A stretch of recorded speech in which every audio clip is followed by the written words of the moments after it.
¿Quién como Dios? Nadie como Dios. Bienvenidos a este último retiro, el retiro de Plan de Vida. El último retiro antes de nuestra consagración total a Jesús por María. Vamos a iniciarlo como se debe, invocando al Espíritu Santo. Te invito para que repitas conmigo: ven Espíritu Santo, ven por medio de la poderosa intercesión del Inmaculado Corazón de María, tu amadísima esposa. Ven Espíritu Santo, ven por medio de la poderosa intercesión del Inmaculado Corazón de María, tu amadísima esposa. Ven Espíritu Santo, ven por medio de la poderosa intercesión del Inmaculado Corazón de María, tu amadísima esposa. Llena este lugar con tu santa unción, quema con tu fuego nuestras vidas.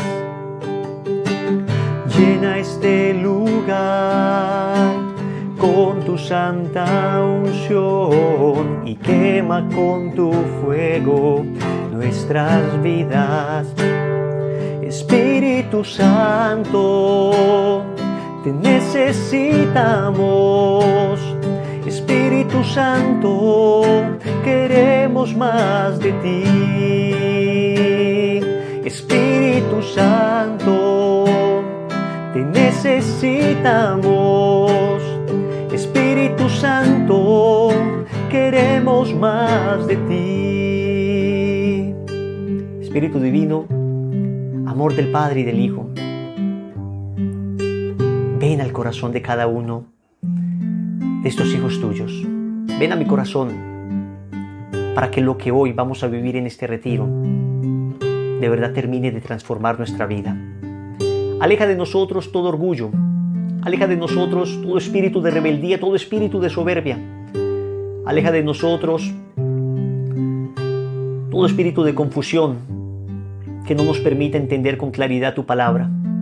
Y concédenos el espíritu de la humildad para que dócilmente podamos dejarnos conducir por tu amor, que siempre quiere lo mejor para nosotros. Gracias, Espíritu Divino, porque hoy experimentamos tu presencia. Amén. ¿Quién como Dios? Nadie como Dios. Y después de Dios, nadie como María. Vamos con la primera charla entonces, que hemos llamado Permaneced en mí, tomado del Evangelio de San Juan, capítulo 15, versículos del 1 al 11.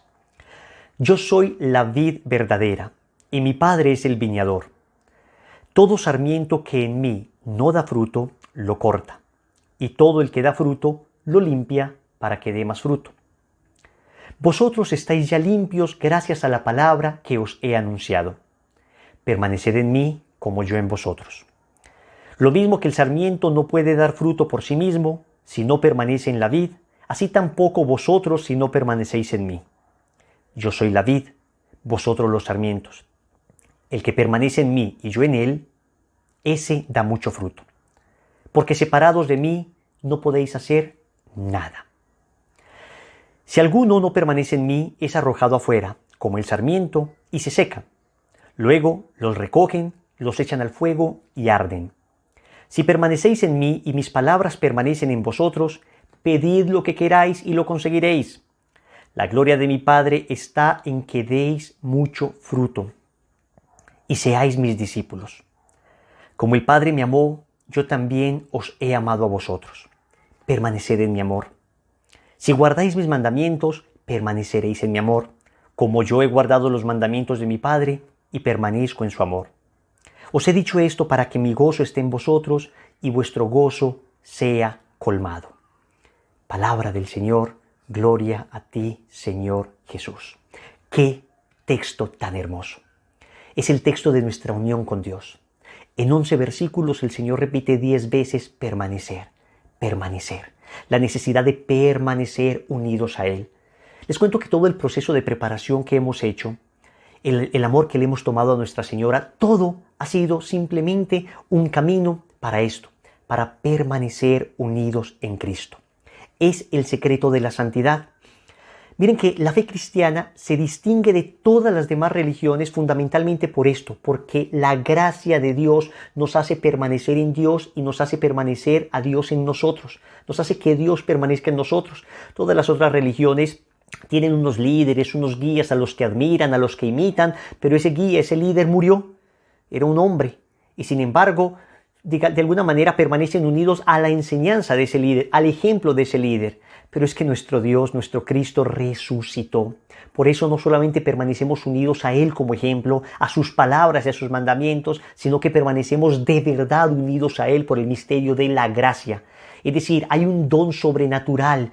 La vida de Dios vive en ti. Ya no soy yo quien vive, Cristo vive en mí. Esto nos hace distintos a todos porque Dios está en nosotros de una manera misericordiosa, misteriosa y maravillosa a través del misterio de la gracia.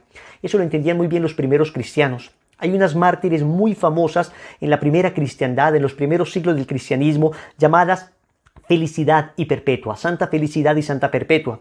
Eran dos cristianas que fueron perseguidas porque, digamos, había un emperador, el emperador Severo había pedido que todos los cristianos fueran encarcelados para que abdicaran, para que renunciaran de la fe en Cristo y así salvaran su vida. Pues estas cristianas no quisieron renunciar, por el contrario se mantuvieron firmes, entonces empezaron a martirizarlas a ellas junto con otro grupo de cristianos. El caso es que las martirizaron a todas, pero a Felicidad no le martirizaban porque ella estaba embarazada y la ley romana no permitía matar a una persona mientras estaba embarazada. El caso es que empezaron a sacar uno a uno a los cristianos que iban martirizando y fue quedando entonces allí Felicidad solita.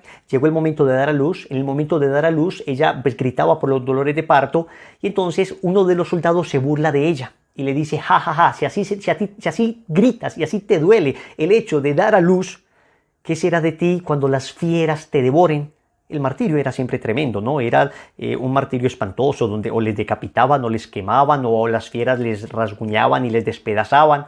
Pero miren la respuesta que dio Santa Felicidad.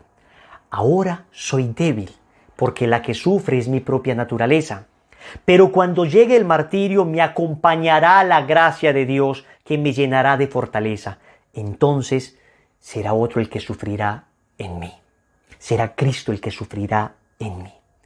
Y dice el acta de los mártires que ellas, Santa Felicidad y Santa Perpetua, mueren decapitadas después de haber sido corneadas por una vaca y después de haber sido brutalmente sacudidas en una arena. Finalmente las decapitan, pero mueren felices, se abrazan de la felicidad por morir por Cristo.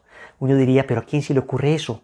A quien tiene la gracia de Dios en el alma, a quien permanece unido a Dios en el alma. Y este hecho de permanecer en Cristo, este hecho de permanecer unidos a Cristo no es simplemente un acto romántico. No es que nosotros decimos, a ver, yo permanezco en Cristo porque siento que Cristo me ama y siento que yo le amo y tengo un bello sentimiento y siento una felicidad que desborda. Claro que todo eso se siente cuando uno está enamorado de Cristo. Pero el Señor es claro y concreto. ¿Qué significa ese permanecer unidos a Él? Evangelio de Juan, capítulo 14, versículo 15. Dice, si me amáis, guardaréis mis mandamientos.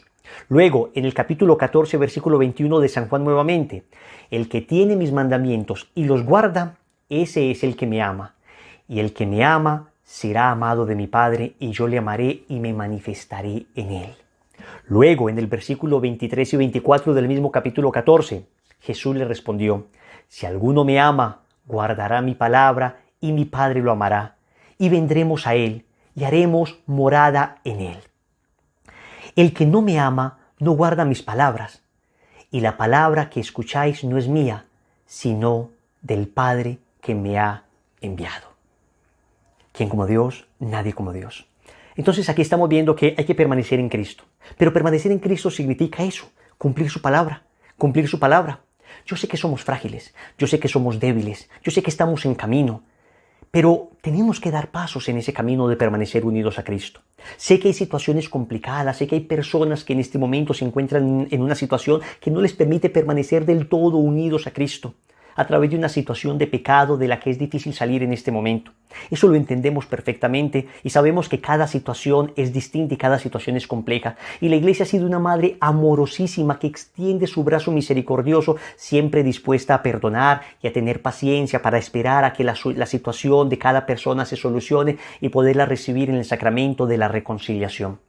Lo que sí les tengo que decir con toda verdad es que, ya concluyendo este proceso de preparación para la consagración, una de las condiciones, y tal vez la más importante de todas, porque es muy coherente con lo que explica Montfort, una de las condiciones que establece San Luis de Montfort en el Tratado de la verdadera devoción a la Santísima Virgen María para consagrarse totalmente, es precisamente estar en gracia de Dios, es decir, estar con la confesión, estar en el estado habitual de gracia, aunque pequemos, aunque hemos fallado, aunque reconocemos que todos somos miserables, pero estar en esa gracia de Dios al momento de la reconciliación, al momento de la consagración, de tal manera que podamos renovar conscientemente esos compromisos bautismales y estar dispuestos a no perder esa gracia, estar luchando para no perderla. Miren lo que dice San Luis en el numeral 99 del tratado.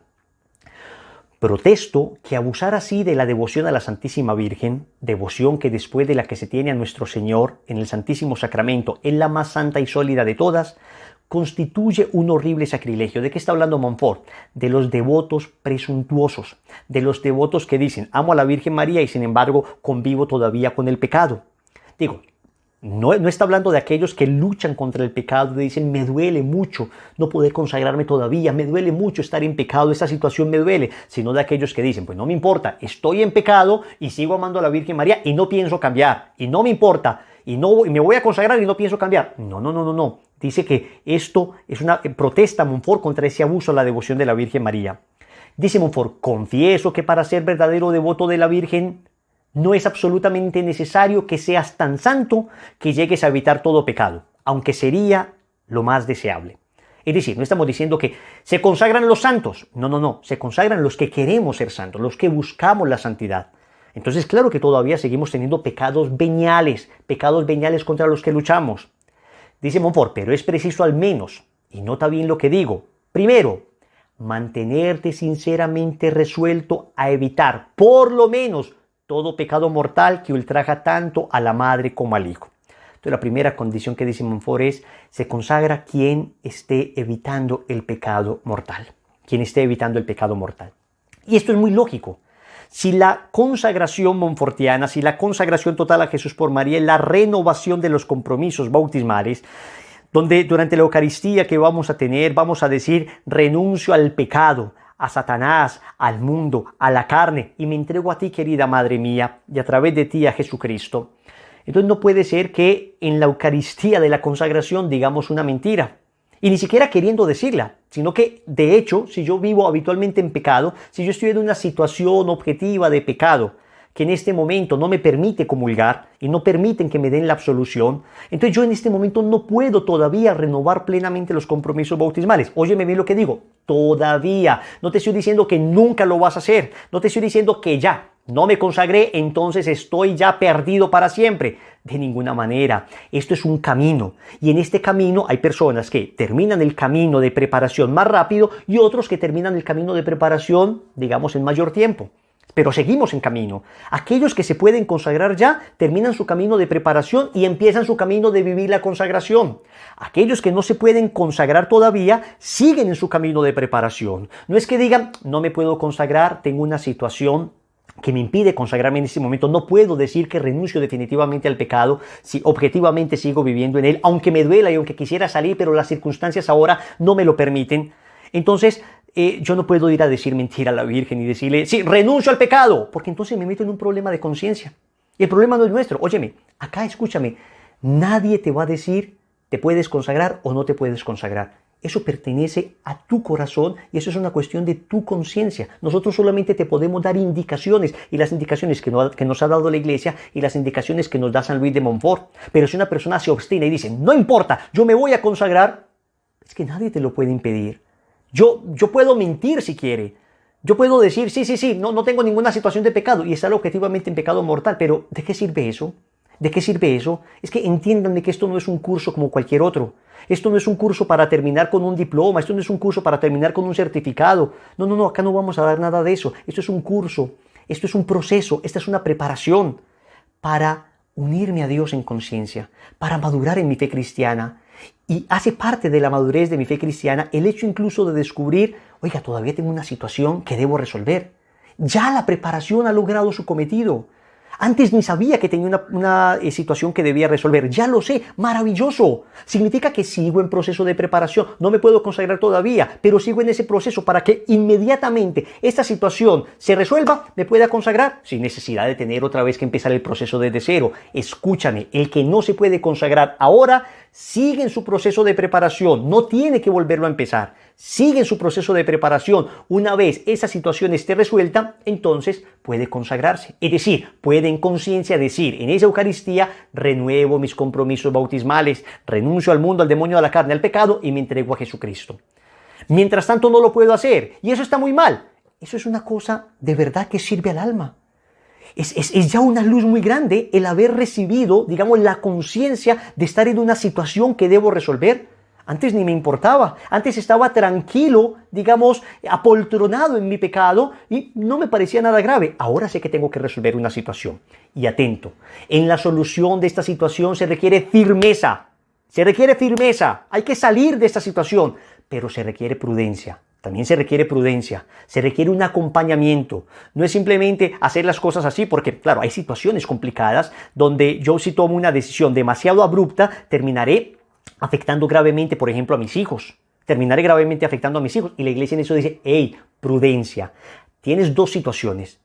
Una es la necesidad de estar en estado de gracia y otra la necesidad de conservar a aquellos a quien Dios te ha dado. Eso es una situación que hay que trabajar. Wilson, ¿y cómo lo voy a hacer? Es que yo no te puedo decir cómo lo vas a hacer, pero estás unida al único que te lo puede decir. Dame lo que me pides, Señor, y pídeme lo que quieras. Dame las luces que necesito para poder salir de esta situación, que me es complicado salir, que no encuentro los caminos para salir, pero el Señor sabe hacer puentes donde uno ve abismos. Óyeme bien, el Señor sabe hacer puentes donde uno ve abismos. Ahí el Señor es experto en construir puentes. El Señor es experto en sacarnos de situaciones complicadas. Ahora vamos a cuestiones concretas. Sigamos con lo que dice Montfort. Entonces, primero, mantenerte sinceramente resuelto a evitar por lo menos todo pecado mortal que ultrajan tanto a la madre como al hijo. Entonces, yo no puedo decir, me consagro estando en pecado. No puedo. Segundo, violentarte para evitar el pecado. Y acá pareciera insinuar Montfort que también tenemos que estar luchando para evitar incluso el pecado venial. Entonces estamos violentando, ¿no? O sea, no podemos, violentarnos significa hacer un esfuerzo. Yo no puedo quedarme simplemente, bueno, yo ya tengo esto, es muy difícil salir de esto, me voy a acomodar acá. No. Esa violencia interior, violencia es una palabra que viene del latín fuerza, hacerse fuerza, es decir, es un esfuerzo lo que debo hacer. Yo no puedo quedarme simplemente tranquilo, bueno, Dios resolverá. A ver, Dios resolverá, pero yo tengo que empezar a buscar caminos y soluciones. Y dice Montfort tercero, inscribirte en las cofradías, rezar los 5 o 15 misterios del rosario u otras oraciones, ayunar los sábados, una serie de prácticas entonces que son importantes, que vamos a ver más adelante, unas de las cuales serían indispensables, otras de las cuales son opcionales. Entonces, ¿qué estamos diciendo? Que la consagración básicamente consiste en un acto de coherencia.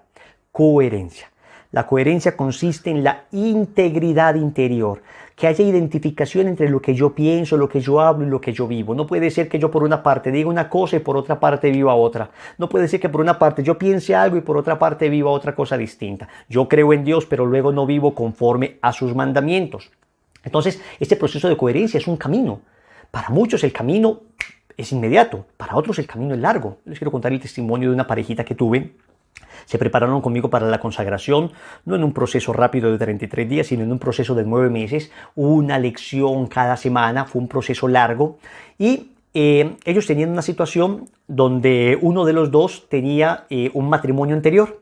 Entonces no se podían casar todavía porque estaban en un proceso de nulidad matrimonial. Este proceso de nulidad matrimonial a todas luces parecía que había razones para declarar esa nulidad y sin embargo estábamos esperando que el tribunal eclesiástico diera este certificado pues, de nulidad, ¿no? Atentos, el proceso de nulidad matrimonial básicamente dice que este matrimonio que tuvo esta persona realmente nunca fue un matrimonio válido. No es que la iglesia anule un matrimonio que fue válido porque lo que Dios ha unido no lo separa el hombre. Si el matrimonio anterior fue válido, la iglesia no lo puede anular. Pero resulta que puede haber razones que hagan o que hicieron que ese matrimonio que parecía válido y que tuvo fotos y que tuvo fiesta, realmente puede haber razones que lo hicieron inválido. Por ejemplo, puede haber cosas que se oculten, digamos circunstancias graves que se oculten, entonces te das cuenta cuando te casas que hubo una gran mentira de la otra persona. Digamos, la otra persona tenía 4 hijos y se casaron y nunca te lo había dicho. Eso es una mentira tremenda que hace que de alguna manera este matrimonio esté en grave situación de verse nulo. Porque es que me estás diciendo que una verdad como esa no me la confesaste. Yo no sabía en realidad con quién me estaba casando. No digo que sea una cosa mala y no digo que no se pueda aceptar. Digo que son mentiras o que son cosas que no se podrían haber ocultado. Por ejemplo, si un matrimonio dice, no, es que nos vamos a casar, pero no vamos a tener hijos, definitivamente no vamos a tener hijos.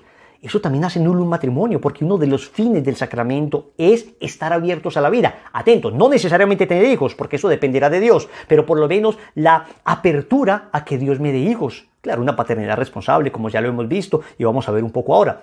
Pero una paternidad de todas maneras abierta, responsable sí, una paternidad responsable sí, pero no una paternidad confortable.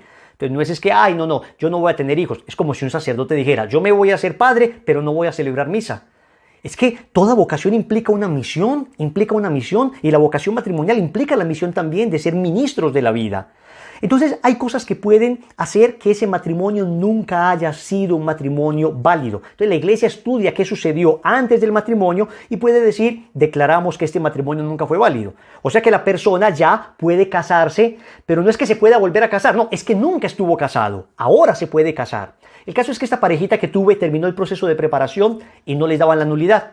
Me decían, Wilson, ya va a salir. Y les decía, bueno, a ver, es que yo no, repito, lo dejé a la conciencia de ellos, siempre lo dejo a la conciencia de ellos. Yo les decía, lo que enseña la iglesia es que, y lo que dice Montfort es que en este momento, en esta situación, no te puedes consagrar todavía. Pero luego cada persona es libre de hacer lo que quiere, cada persona es libre de actuar como quiera. El caso es que ellos en mucha humildad dijeron, vamos a esperar. Terminamos ese proceso. Empecé otro proceso de preparación para la consagración, otros 9 meses. Era un proceso de 9 meses. También lo siguieron ellos. Al final, todavía no les habían dado la nulidad.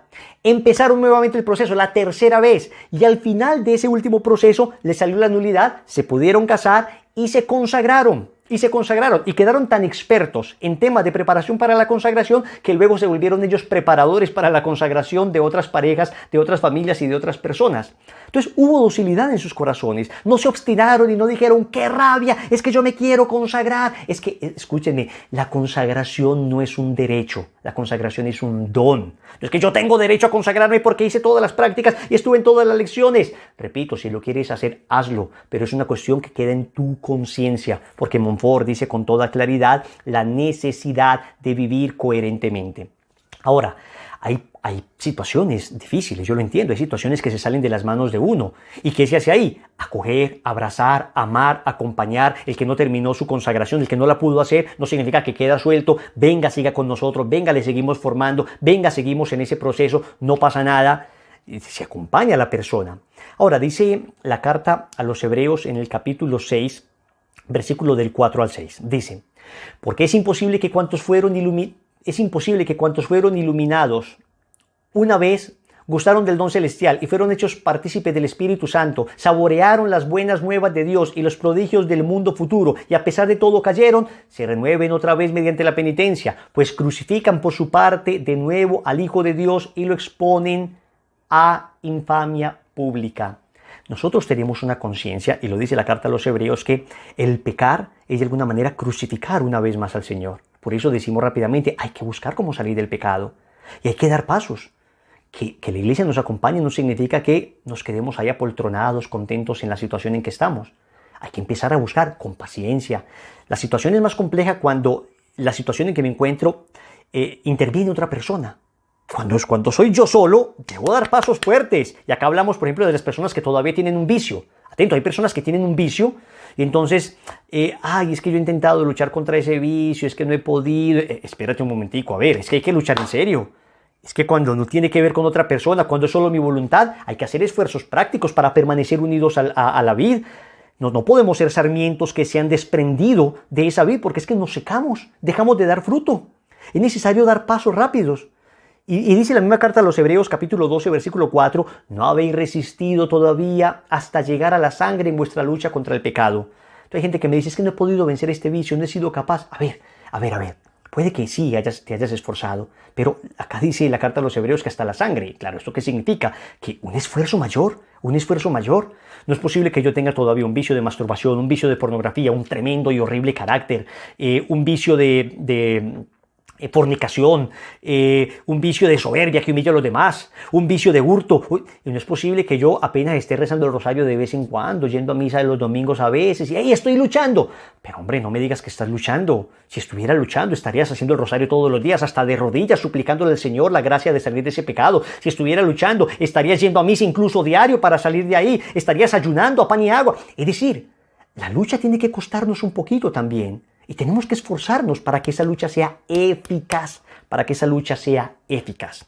Entonces, es importante entender que hay unas circunstancias que me impedirían consagrarme. Por ejemplo, en la lucha de buscar esa pureza de corazón, esa limpieza de corazón de la que hablamos. Si una persona, por ejemplo, dice, es que todavía no he podido lograr la castidad en mi noviazgo, sigo todavía cayendo una y otra vez con mi novia, pues no te consagres todavía. Vamos a luchar para salir de ese estado de fornicación y vamos a pedir al Señor la gracia de vivir un noviazgo en pureza, de vivir el noviazgo que Dios quiere, para que más adelante, si es voluntad de Dios, tengan el matrimonio que ustedes se sueñan.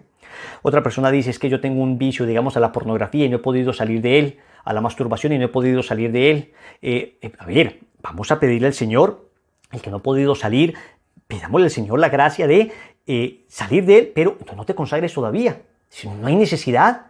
No hay necesidad de que te pongas en un problema de conciencia, porque es que el problema no es mío, el problema no es ni siquiera del sacerdote que preside la Eucaristía, el problema de conciencia es tuyo, porque entonces, a ver, esta semana fue la última vez que caí y me voy a consagrar. No hombre, si es que llevo ya meses luchando, o por lo menos llevo desde que inicié mi proceso de consagración luchando y veo que de verdad estoy dejando esto y en conciencia digo, es que voy a permanecer firme, adelante, conságrate, pero hay cosas que tienen que hacerse efectivas. No puede ser que estoy cayendo todos los días y después de la consagración voy a dejar de caer. No.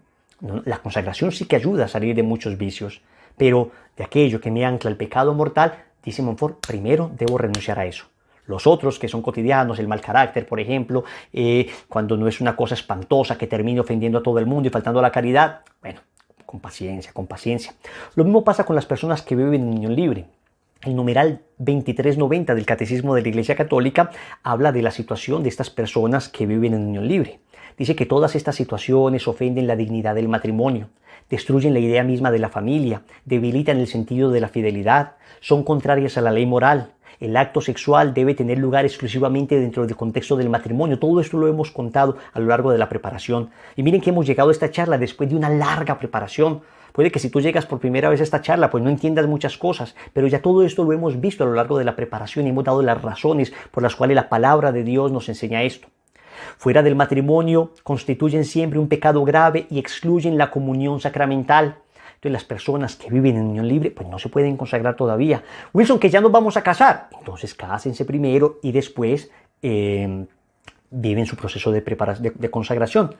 Es decir, no hay necesidad de que te apresures. Además, misas en las que hagamos consagraciones tenemos frecuentemente, todo el tiempo. Incluso si es que tú no encuentras una en tu parroquia, después de que te cases, podrías pedirle al sacerdote, padre, quiero hacer esta ceremonia de consagración y te enviamos cómo se hace la ceremonia de consagración y el padre de tu parroquia lo puede hacer. No hay prisa para consagrarse. Hay prisa para salir de la situación en que nos encontramos cuando es irregular. No hay prisa para consagrarse. Hay prisa para salir del pecado, pero para consagrarse, tranquilo, paciencia. Nadie te va a juzgar por esto, nadie te va a señalar por esto. Luego vienen las personas divorciadas vueltas a casar, que son situaciones muy complejas. Hay una exhortación del Papa Juan Pablo II, se llama Familiaris Consortio, en el numeral 84. Les invito para que lo lean. La Iglesia no puede ser más misericordiosa y amorosa con las personas que se han separado y se vuelven a casar. Lo primero que dice este numeral es que la Iglesia no abandona a estas personas, no es que están excluidas de la Iglesia. Bienvenidos a la preparación para la consagración, a los grupos de oración, a la misa, todo, bienvenidos. La Iglesia no los abandona. Segundo, dice que los pastores deben discernir cada caso. No se puede juzgar igual a uno que irresponsablemente abandonó una relación por irse con otra que a la pobre mujer o el pobre hombre, en este caso hombre o mujer, que fueron víctimas del abandono de su cónyuge. Entonces cada caso hay que considerarlo. Después dice que hay que ayudar a que no se consideren estas personas separadas de la Iglesia Y al contrario, hay que ayudar a que participen en la vida de la iglesia, se les vincule de alguna manera en la vida de la iglesia. Y miren lo que la iglesia dice: invita a las personas que están casadas, divorciadas y vueltas a casar en una segunda nupcia civil. Miren lo que la iglesia dice. 1. Escuchen la palabra de Dios. Lean mucho la palabra de Dios. 2. Frecuenten la misa. Aunque no puedan comulgar, frecuenten la misa. 3. Perseveren en la oración, el Santo Rosario. 4. Incrementen las obras de caridad. Hagan caridad. 5. Eduquen a los hijos en la fe. 6. Que haya un espíritu y haya obras de penitencia. Esto es una manera de implorar la gracia de Dios. Dice específicamente este numeral 84 de la exhortación Familiares Consorcio, que así ellos van a alcanzar, por caminos que la gracia les vaya indicando, por caminos que Dios les vaya indicando, esa comunión con Dios, esa gracia de Dios. Y dice que la iglesia reza y les anima. Dice que, obviamente, en estas situaciones no se podrían admitir a la comunión. Ahora, Wilson, pero si nosotros vivimos así, y vivimos en castidad, ¿podemos comulgar? La iglesia dice que sí, dice así. Esto lleva consigo concretamente que cuando el hombre y la mujer, por motivos serios, como por ejemplo la educación de los hijos, no pueden cumplir la obligación de la separación, la iglesia no es que diga, hay segunda nupcia, sepárense y punto. No, si hay hijos ahí, espere, no se pueden separar por el bienestar de sus hijos. Dice que deben asumir el compromiso de vivir en plena continencia, o sea, de abstenerse de los actos propios de los esposos. Cuando se cumple esta condición y evitar el escándalo, estas personas, digamos, que viven como hermanos, se dice tradicionalmente, es decir, son personas que, aunque viven en unión libre, digamos, aunque viven en segundas nupcias, viven como hermanos, sin intimidad sexual, pueden ir, confesarse, se les puede dar la absolución y sin que genere escándalo en su parroquia. Si de repente conocen en la parroquia que esta pareja no es casada, entonces deben comulgar en otra parroquia, pero siempre y cuando estén en estado de gracia, Entonces, cuidado, hay que buscar entonces ese estado de gracia de las personas. Y nos podemos consagrar si estamos en estado de gracia, repito, lo importante, dice Montfort, es que estén en estado de gracia y que se evite el escándalo. En esas condiciones, una persona se podría consagrar. Ahora bien, lo ideal siempre es que la persona esté ya en una situación tal que, digamos, puedan vivir sacramentalmente su confesión, su comunión, su vida familiar, en un santo matrimonio, y para eso entonces invitamos a estas personas a que busquen el proceso de nulidad sacramental. La iglesia favorece mucho estos procesos. La iglesia no inventa nulidades. El matrimonio goza del favor iuris, es decir, del favor del derecho. La iglesia no es que diga todos los matrimonios son nulos. No. La iglesia en principio dice todos los matrimonios son válidos. Vamos a analizar caso por caso a ver si este o aquel es nulo. Entonces lo que debe hacer esta persona es idealmente buscar el proceso de nulidad. ¿Ok? Nosotros recomendamos vivamente que las personas, hasta que no tengan la nulidad, no se consagren. Ahora, hay personas que, estando en segundas nupcias, viven en castidad, hablan con un sacerdote, no están en pecado porque pueden comulgar y se pueden consagrar. El sacerdote les da permiso para consagrarse, bien pueda. Cumplen, digamos, la condición que establece Montfort, que es no estar habitualmente en pecado porque pueden comulgar. Y si pueden comulgar, no están habitualmente en pecado. Pero nosotros recomendamos idealmente que las personas ya tengan un santo matrimonio para poderlo hacer. Bien. Lo mismo viene el tema de los anticonceptivos. El tema de los anticonceptivos en la Humanae Vitae, numeral 14. La Humanae Vitae, saben que es este documento importante de Pablo VI, donde se habla de la inmoralidad de los anticonceptivos. Dice que queda además excluida toda acción que en previsión del acto conyugal o en su realización o en el desarrollo de sus consecuencias naturales se proponga como fin o como medio a hacer imposible la procreación. Humanae Vitae, numeral 14. Entonces, estas personas que todavía usan métodos anticonceptivos no se podrían consagrar. Wilson, te voy a dejarlos a la carrera. Paciencia, esto es un proceso. No se pongan a hacer una cosa de pronto a la carrera que termine más bien afectando el matrimonio, afectando la relación, porque no aprendieron adecuadamente los métodos naturales. Esto no funciona así. Esto no es una... A ver, llevamos 20, 30 años en un estado así, pues en 2 semanas no se puede cambiar todo. Es un proceso y no le vamos a abandonar en ese proceso.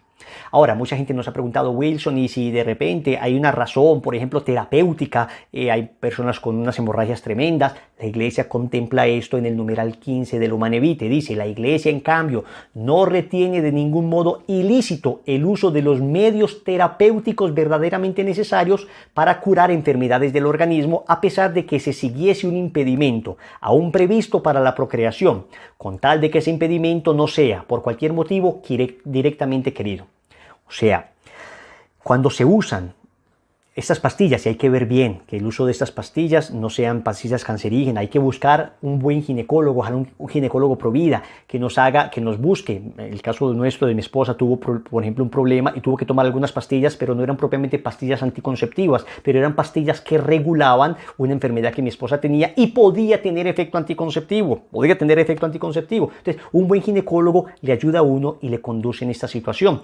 Ahí, cuando tiene una razón terapéutica y la razón no es digamos, evitar la fecundación, ahí podrían ser lícitos en ese caso. Si no se tiene como intención evitar, digamos, la fecundación, sino que se tiene como intención curar algún tipo de enfermedad. Repito, hay que cuidarse bien e informarse adecuadamente. En una charla tan corta como esta no lo puedo hacer, pero ahí les hemos dispuesto todo el movimiento para informarles sobre estos temas. Los métodos naturales, el método Billings que nosotros recomendamos es una maravilla y está científicamente comprobado. Es una maravilla, repito, y está científicamente comprobado. Luego viene el tema de hay que evitar los escándalos también. Una vez uno se vaya a consagrar, entonces uno tiene que evitar los escándalos. Nuestra manera de vestir, pues digamos, tiene que ser coherente con lo que creemos. No estamos diciendo que nos vistamos de ahora en adelante como monjitas. No, hombre, pues a ver, estamos hablando de una manera de vestir que sea una manera, digamos, no escandalosa, dentro del límite de lo normal. Wilson, ¿y nos podemos maquillar? Me dijo una vez una señora y yo dentro de mí dije, señora, para usted sería pecado no maquillarse. Es una broma, es una broma. Es decir, claro que pueden estar bonitas, claro que pueden estar atractivas, claro que un hombre y una mujer pueden estar a la moda, por supuesto, desde que la moda no sea inmoral, desde que la moda no genere escándalo y no sea provocación de pecado para otras personas, tanto en hombres como mujeres, ¿no? Lo mismo, la música, tenemos que cuidar la música que empezamos a escuchar. Digamos, hay música que contradice mi fe, mis principios, que contradice mi moral, que trata a la mujer como una basura, que trata al hombre como una máquina sexual. Hay música que nada que ver. Por ejemplo, yo les hablo abiertamente acá, el reggaetón en términos generales es una música que se ha caracterizado por una cosificación de la mujer y de la sexualidad. Entonces yo digo, pero por Dios, yo no puedo estar diciendo consagrado a la Virgen María y adicto a una música que genere este tipo de impresiones sobre la mujer, sobre los hombres. Entonces hay que ver, hay que evaluar el género, hay que evaluar el contenido de la música, hay que evaluar el artista que la canta. Uno ya empieza a evaluar todo esto y a decir, hombre, no espero que sea un santo, pero espero por lo menos que no vaya contra mi fe, contra mis principios, contra lo que creo.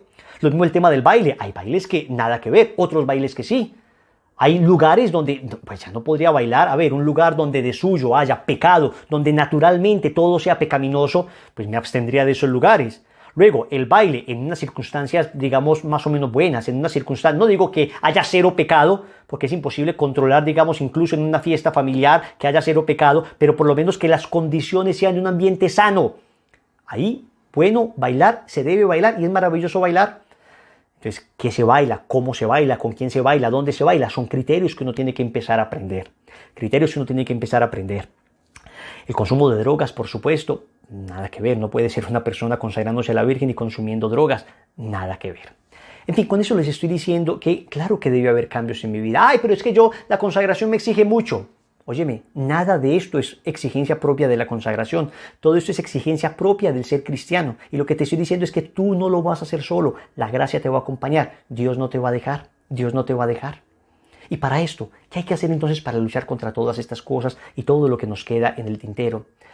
Empezar a rezar el rosario todos los días. Es una de las prácticas. A ver, rosario todos los días. Es que si me consagro es porque me voy a comprometer a pedir esa fuerza a través del rosario todos los días. Que todavía no lo he logrado, voy en camino, maravilloso. Pero es que ni he empezado a rezar el rosario. Espera, entonces aprende, empieza a tomar el hábito del rosario para que después te consagres. Pero si todavía es que no estás rezando sino un rosario cada 20 días, hombre, no. Pero que lo estoy rezando 3, 4 veces a la semana y estoy luchando y voy mejorando. Venga la consagración, bienvenido. Lo mismo tenemos unas oraciones que se llaman las oraciones del consagrado, bellísimas, que se las vamos a mandar a todos, se las vamos a poner en el link, en la descripción, para que ustedes puedan aprenderlas, bellísimas.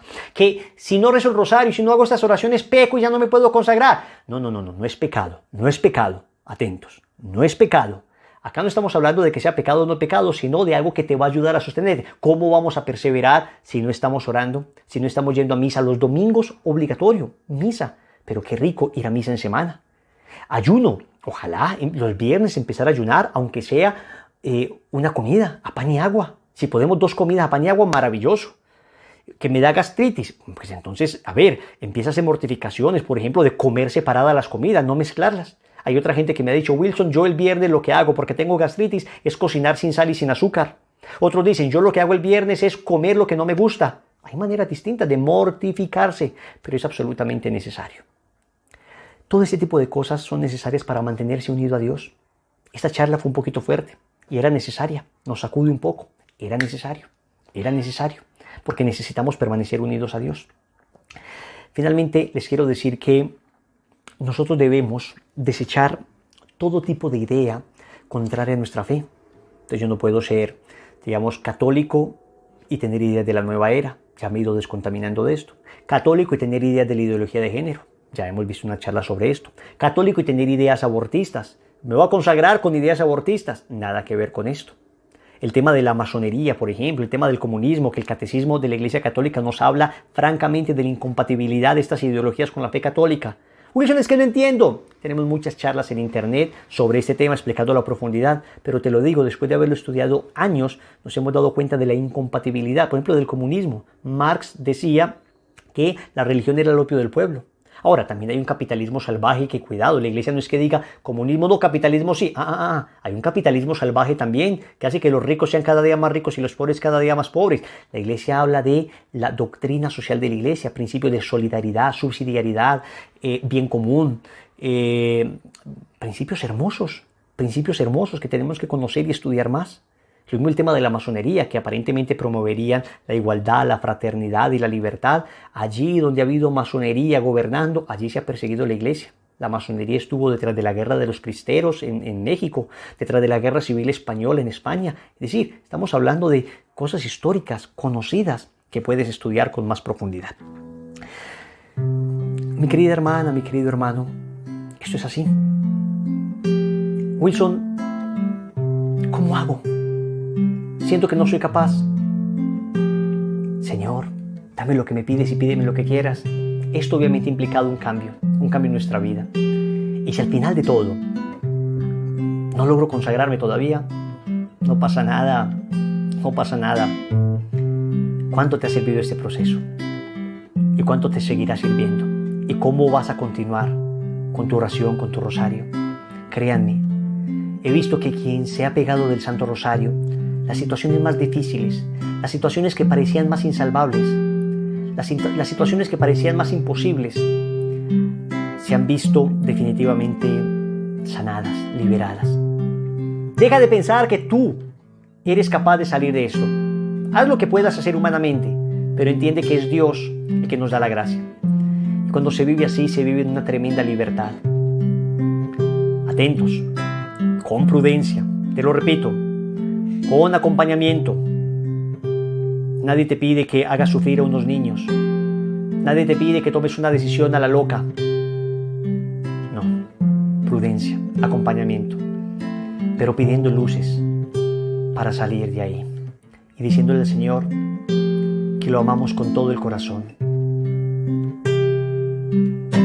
No existen palabras que pueda expresar lo que siento.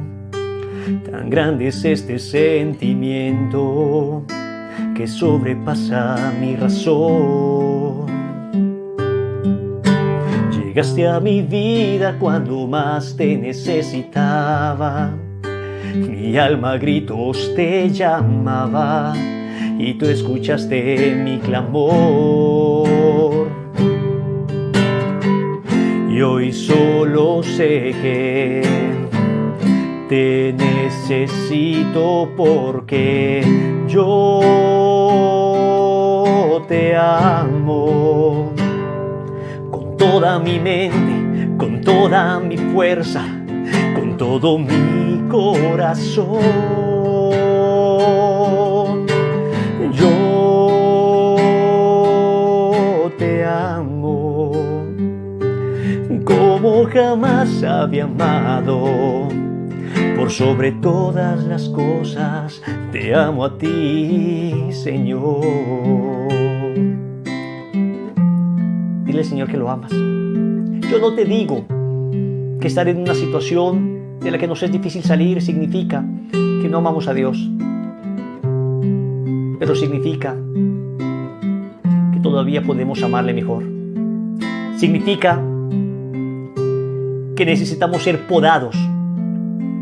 Significa que le pedimos al Señor: aquí hay una ramita, hay un sarmiento que quiere estar unido a la vid, pero algunos frutos todavía no los ha dado. Pódame, Señor. Y lo dice el Señor: mi Padre poda algunos para que dé mayor fruto.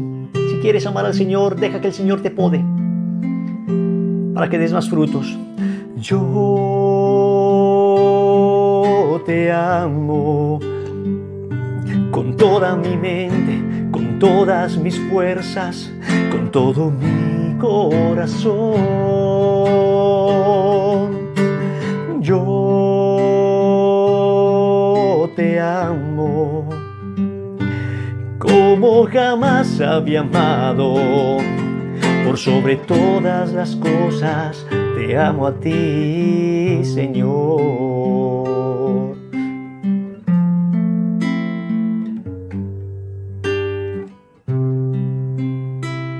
Gloria al Padre, y al Hijo, y al Espíritu Santo, como era en el principio, ahora y siempre, por los siglos de los siglos.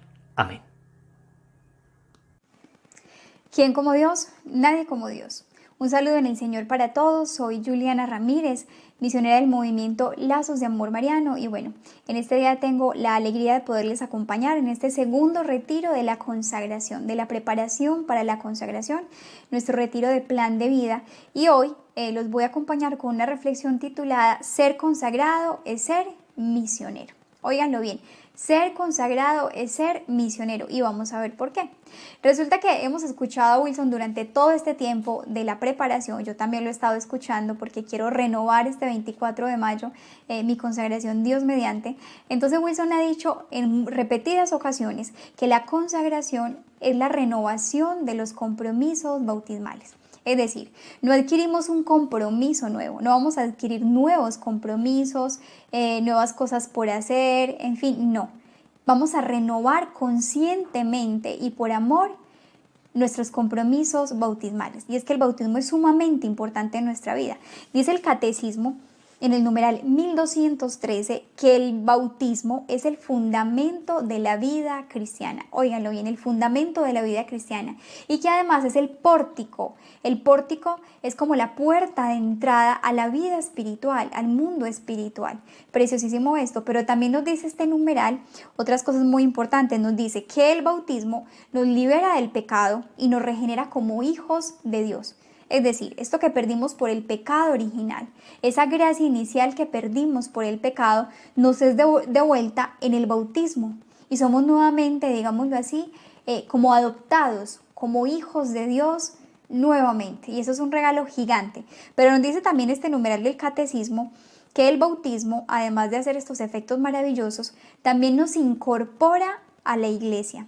Nos hace miembros de la iglesia que es el cuerpo místico de Cristo. Y dice también que al incorporarnos a la iglesia nos hace partícipes de su misión. Oigan esto, nos hace partícipes de su misión. Importantísimo este punto. ¿Y cuál es la misión de la iglesia? Pues la misión de la iglesia no es otra que evangelizar. La misión de la iglesia es anunciar a Cristo. La misión de la iglesia es llevar la buena nueva del evangelio a tantas personas, a tantos hombres, a todos los rincones del mundo, para que todos conozcan a nuestro Señor Jesucristo, para que todos conozcan su evangelio y lleguen a la salvación. Entonces, ¿qué quiere decir esto? Que cuando nosotros somos bautizados e inmediatamente incorporados en ese cuerpo místico, entonces nosotros, cristianos bautizados, también tenemos el deber de evangelizar. También tenemos el deber de anunciar a Jesús. También tenemos el deber de llevar el evangelio a aquellos lugares donde nos encontramos y donde el Señor nos ha puesto, donde el Señor quiere que estemos. A esos lugares, a nuestro trabajo, a nuestra universidad, a nuestra familia, a esos lugares donde muchas veces no alcanza a llegar de pronto el sacerdote o la religiosa y que nosotros como laicos podemos llegar. Estamos llamados a eso, también a contribuir a esa misión de la iglesia que es anunciar a Cristo y que es evangelizar. También nos dice el Catecismo en el numeral 1268, dice que por el bautismo somos partícipes del sacerdocio de Cristo, de su misión profética y real.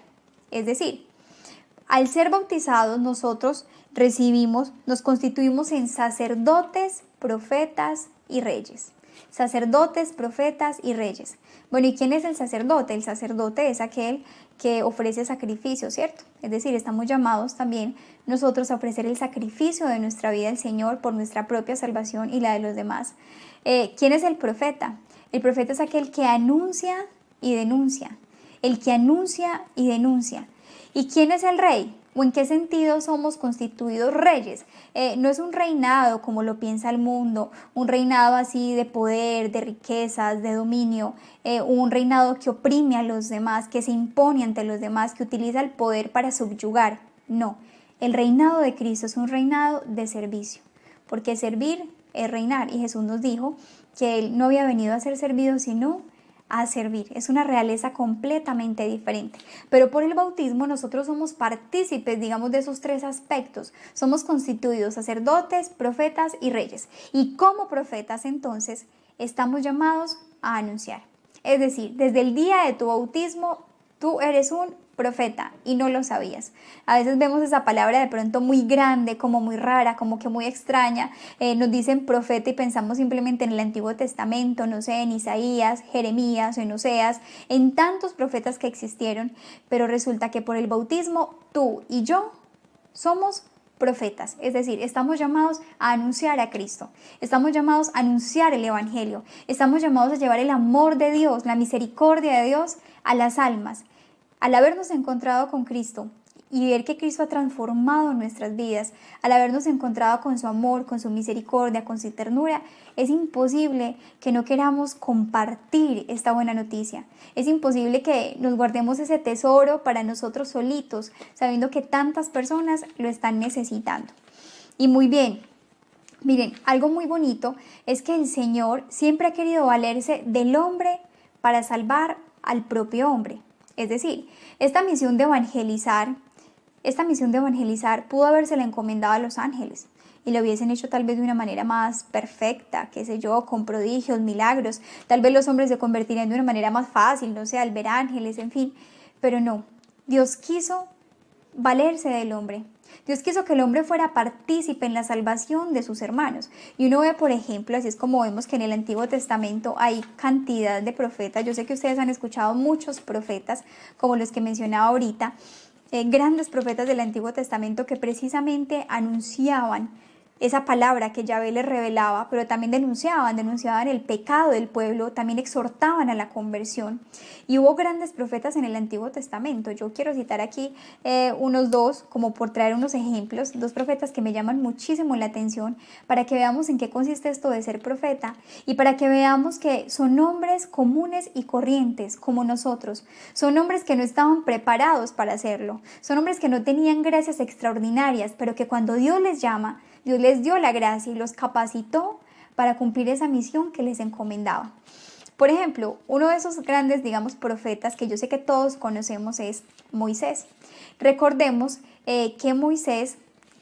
antes de hablar un poquito de Moisés, que el pueblo de Israel se encontraba esclavo en Egipto. El pueblo de Israel había bajado a Egipto en una época de hambruna, de sequía, cuando José aún estaba vivo, y llegó a Egipto. En Egipto fue acogido, pero después de muchos años, cuando llegó un nuevo faraón que no conocía a José, esclavizó al pueblo de Israel, porque tenía miedo que el pueblo de Israel creciera y se rebelara contra Egipto, y los hizo esclavos. Y el pueblo de Israel estuvo allí esclavo por más de 400 años, y era oprimido con duros trabajos, con fuertes castigos. Era tremendo ese tema de la esclavitud. Pero entonces un día el Señor llama a Moisés, que Moisés era un israelita, era un hebreo, pero fue criado por los egipcios. Yo creo que muchos hemos escuchado esa historia de Moisés cuando su mamá lo metió en una canastica, pues porque habían mandado a asesinar todos los niños que nacieran del pueblo israelita, precisamente como para que no se multiplicaran más. Y Moisés nació en ese contexto. Entonces su mamá, recordamos la historia que su mamá en una canasta lo metió, lo envolvió y lo puso a que se fuera por el río, y nos dice que la hija del faraón rescató a Moisés de las aguas, ¿verdad? y lo educó. Por eso él fue criado con los egipcios, pero él en realidad era un hebreo. Entonces cuando Moisés crece y ve cómo tratan al pueblo de Israel, cómo lo oprimen, cómo lo golpean, cómo pasan necesidades, siente, digamos, un gran coraje en su corazón. El caso es que Moisés, después de que huye de Egipto, porque en uno de esos momentos mató a un egipcio, viendo que un egipcio le pegaba a un hebreo, entonces mató a este egipcio, por lo que Moisés tuvo que huir. Tuvo que huir de allí. Moisés huyó, luego se casó, digamos, conoció a su esposa, y un día, pastoreando las ovejas de su suegro Jetro, Moisés fue más allá del desierto. Moisés caminaba por el desierto y resulta que Moisés llegó al monte Horeb. Y en el monte Horeb vio una zarza que ardía y no se consumía, y esto le llamó tremendamente la atención. Entonces él inmediatamente se quiso acercar, pero escuchó una voz que le decía: a ver, Moisés, este lugar es santo, quita las sandalias de tus pies. Yo sé que muchos hemos escuchado esta canción en la iglesia de quita, quita, quita las sandalias de tus pies, porque el lugar que pisa santo es, ¿verdad? Este pasaje se refiere a Moisés.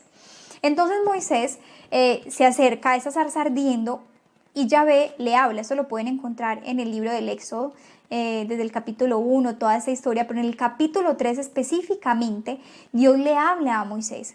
Le dice: Moisés, he visto la aflicción de mi pueblo, he escuchado los gemidos de mi pueblo allí en Egipto, he visto sus sufrimientos, he visto la esclavitud a la que ha sido sometido y quiero liberarlo. Y tú irás ante el faraón y liberarás a mi pueblo.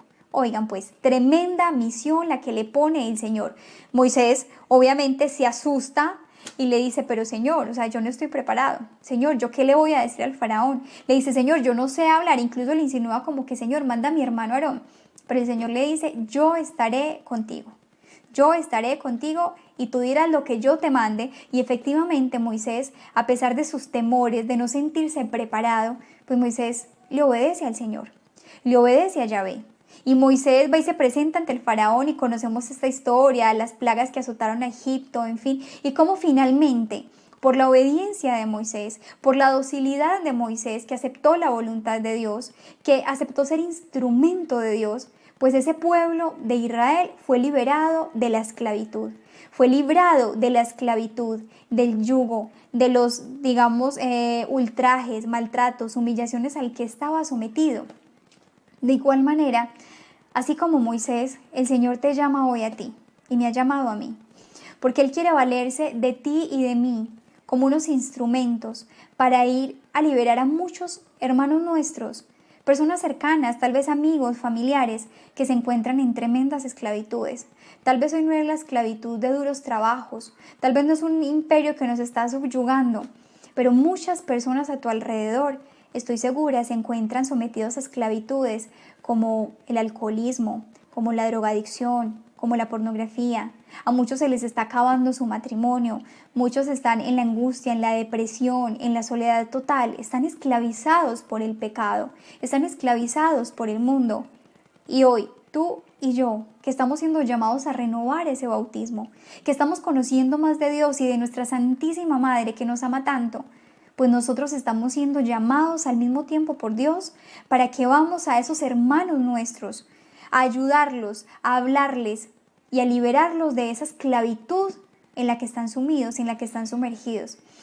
Hay otro profeta que a mí me llama muchísimo la atención del Antiguo Testamento, que me encanta, es el profeta Elías. Si quieren leer, les recomiendo que lean su historia, es bellísima. En el primer libro de los Reyes, en los capítulos 18 y 19, van a encontrar un poco esa historia de Elías. Resulta que en el tiempo de Elías reinaba el rey Ahab. Y este rey estaba con su mujer llamada Jezabel. Jezabel adoraba a un dios pagano, el dios Baal. Y resulta que en ese momento en Israel existían 450 profetas de Baal y solo un profeta de Yahvé. Elías era el único profeta de Yahvé, el único profeta del Dios verdadero. Y todo el pueblo se había, digamos, volcado hacia Baal.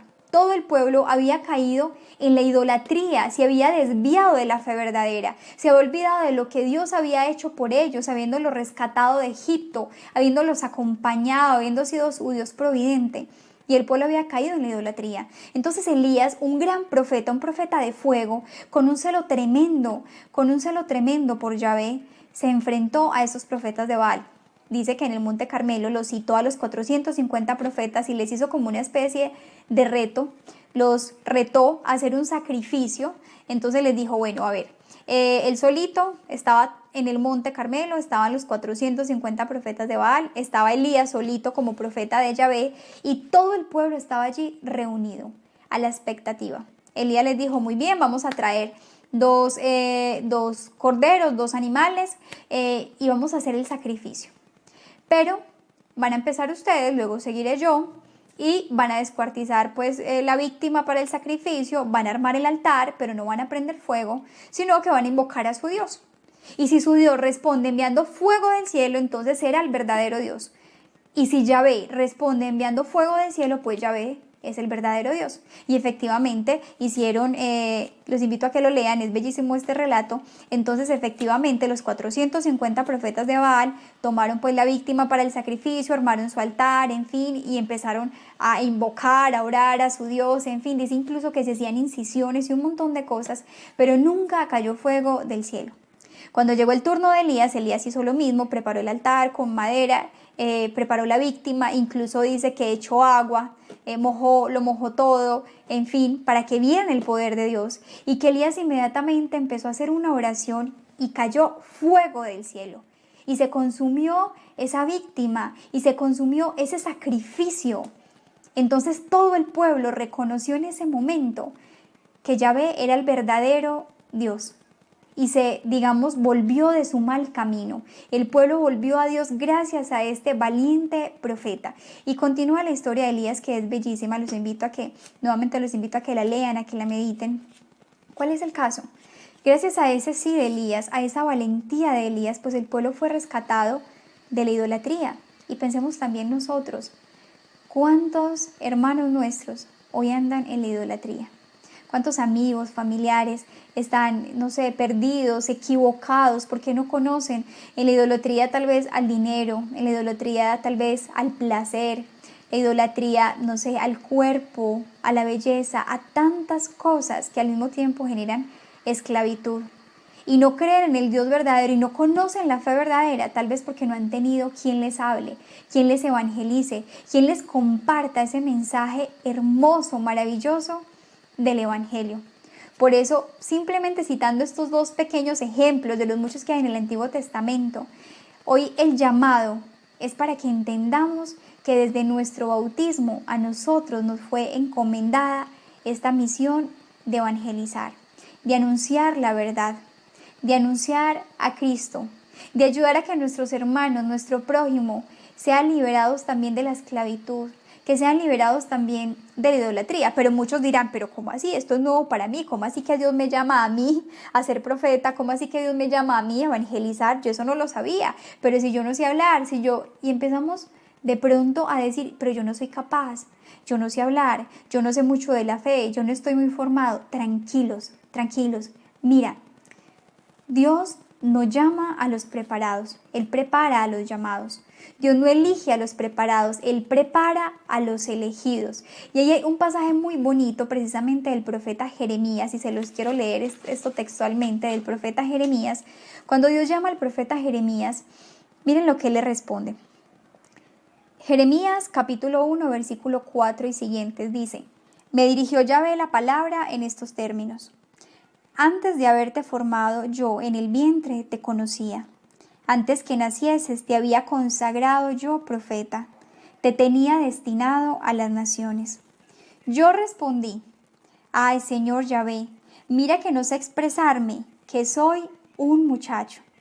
Pero Yahvé me dijo: No digas que eres un muchacho, pues irás donde yo te envíe y dirás todo lo que te mande. Palabra de Dios, te alabamos, Señor. Miren qué bonito. Dios llama a Jeremías y Jeremías le dice, pero es que mira, yo no sé expresarme, mira que yo soy apenas un muchacho. ¿Y cuántos de nosotros estaremos pensando lo mismo? Soy apenas un muchacho, no soy capaz, no tengo los grandes dones, no tengo las cualidades, en fin. Pero el Señor, ¿qué le dice? Yo estaré contigo y dirás lo que yo te ordene. e irás donde yo te mande. Seré yo quien te dará la gracia, seré yo quien pondrá las palabras en tus labios. Preciosísimo, preciosísimo esto. Es decir, el Señor nos capacita para esa misión. Hoy quiero animarlos a eso. Que entendamos que por nuestro bautismo fuimos constituidos profetas. Y que no quiere decir que tengas que pararte ante un público gigante, hablarle a 1000, 2000 personas. No. Esta misión se realiza de la manera más sencilla. Tú puedes evangelizar y ser misionero a través de tus redes sociales. ¿Qué tal si en lugar de estar subiendo a veces cosas, no sé, muy superficiales o que poco aportan a los demás, simplemente cosas que entretienen, por qué no empezamos, por ejemplo, en nuestras redes sociales, en nuestro Instagram, Facebook, en fin, a subir mensajes de Cristo, mensajes del Evangelio, de Nuestra Señora? ¿Por qué no empezamos a cristianizar, digámoslo así, esas redes sociales, por ejemplo, que hoy, digamos, llegan a tantas personas que tienen tantísimo alcance y ustedes no se alcanzan a imaginar cómo una sola frase puede cambiar la vida de otra persona? Una sola imagen puede cambiar la vida de otra persona. Entonces podemos empezar por allí, pero también en el diario vivir, en nuestra casa. Es que ser profeta no quiere decir que tengas que irte a otras naciones, a lugares lejanos, en fin. No, en tu casa.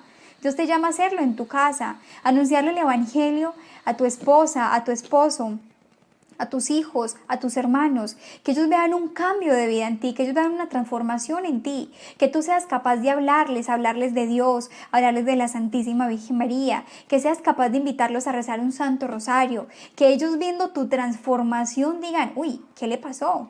Pero qué fue lo que encontró, qué ocurrió en su vida, y que tengas la oportunidad de hablarles de Cristo, que a tus amigos, compañeros, empieces a hablarles un poquito de ese amor con el que te has encontrado, de esas cosas maravillosas que el Señor está haciendo en ti, que está haciendo en tu vida. El Papa Benedicto XVI nos decía que el cristianismo no consiste en seguir, digamos, un cúmulo de reglas, de normas, de ritos, de formas, en fin, no. Decía, el cristianismo consiste en el encuentro con una persona, con Cristo. Ese es el cristianismo, es encontrarse con una persona, con Cristo. Y cuando yo me encuentro con Cristo, cuando yo experimento ese amor de Cristo, pues ese amor no me lo puedo guardar. Ese amor como que no se queda quieto, sino que ese amor, esa alegría que se experimenta, como que tú quieres ir a darla, como que tú quieres ir a compartirla con los demás. Miren, eso sucede como alguna vez que hablaba con unas amigas misioneras del movimiento, compartíamos y estábamos hablando, no sé, de historias de nuestra adolescencia, y una de ellas nos decía que en su adolescencia tuvo un novio al que quiso muchísimo, entonces que ella estaba súper enamorada de este novio, pero que había una amiga, su mejor amiga, fue la que les ayudó, digamos, como que fue la palomita mensajera, fue la mediadora, era la persona que les llevaba, no sé, las carticas al uno y al otro, era la que les llevaba los mensajes, los regalitos, en fin, y que era su mejor amiga. Entonces, como era su mejor amiga, esta misionera, entonces le hablaba todo el tiempo de ese chico que le gustaba, de ese chico al que ella quería, le hablaba de sus cualidades, le hablaba de lo tierno que era, le hablaba de tantas cosas que finalmente su amiga terminó enamorándose de su novio. Y nos decía que finalmente su amiga terminó quedándose con su novio, es decir, le quitó su novio. Y bueno, nos reíamos un poco de estas historias, algo gracioso nos parecía, pero miren, eso es evangelizar, eso es ser profeta, eso es anunciar a Cristo, es decir, estamos en un proceso en el que nos estamos encontrando con Jesús, en el que estamos experimentando a un Dios vivo, a un Dios que es amor, a un Dios que es misericordia, a un Dios que viene y nos transforma la vida, en el que estamos experimentando el amor, la ternura, la dulzura de esa mamá, de Nuestra Señora, de la Santísima Virgen María. Entonces ese amor empieza a cambiar nuestra vida, empieza a llenar nuestra vida, y cuando uno está enamorado, uno quiere hablar todo el tiempo de la persona que ama. Y para hablar de la persona que uno ama no se necesita hacer un doctorado, ni hacer un curso, ni leerse muchos libros, no. El amor, simplemente el amor hace que fluya, el amor hace que tú seas capaz de hablar de esa persona con naturalidad. Asimismo, entonces, es la evangelización. Asimismo, es esa misión que se nos ha confiado. Esa experiencia que tú estás viviendo tan bonita, de cambio, de transformación, de amor de Dios, no te la guardes, no seas egoísta, compártela. Hay muchas personas que la están necesitando. Yo me encontré con Jesús a mis 14 años. Y sentí que en Jesús encontré todo lo que yo anhelaba, que encontré todo lo que mi corazón buscaba, anhelaba en plena adolescencia, que tenía, no sé, tantas ofertas del mundo, tantos amigos, pero estaba vacía. Y en ese encuentro con Jesús lo encontré todo. Lo encontré todo. Y sentí que vi que Él empezó a transformar mi vida, a cambiarla, a llenarla. Y sentí esa necesidad profunda de compartir esto con los demás, de anunciarlo, y por eso me hice misionera. Concretamente, yo fui llamada a ser misionera de este hermoso movimiento Lazos de Amor Mariano. Pero a ver, no quiere decir que tú tengas que ser misionero de Lazos de Amor Mariano. No quiere decir que tú tengas que ser misionero de X movimiento. Quiere decir que estás llamado ahí, donde Dios te puso, ahí en tu casa, ahí en ese trabajo, allí en la universidad, en el medio donde tú vives, donde tú te mueves, donde tú existes, ahí a evangelizar, a llevar el amor de Dios, a llevar la verdad del evangelio, esa verdad que sana, que libera, que transforma vidas. Estamos llamados, pues ya cuando pasemos esta situación con la gracia de Dios, ojalá a ir a nuestras parroquias, a ayudar en nuestras parroquias, a participar de esos grupos de pastoral. Miren, la vida nos fue dada para servir. Y es mejor gastarse por el uso que oxidarse por el desuso. Es mejor gastarse por el uso, es decir, es mejor gastarse y gastarse la vida sirviendo, ayudando, transformando otras vidas, ayudando a construir un mundo mejor. Y no simplemente dejar que la vida se nos oxide, pasándola en un sillón, pasando los canales de televisión, revisando el celular, una vida como sin sentido. No podemos pasar por la vida sin hacer mejor la vida de los demás, porque estamos en este mundo para servir.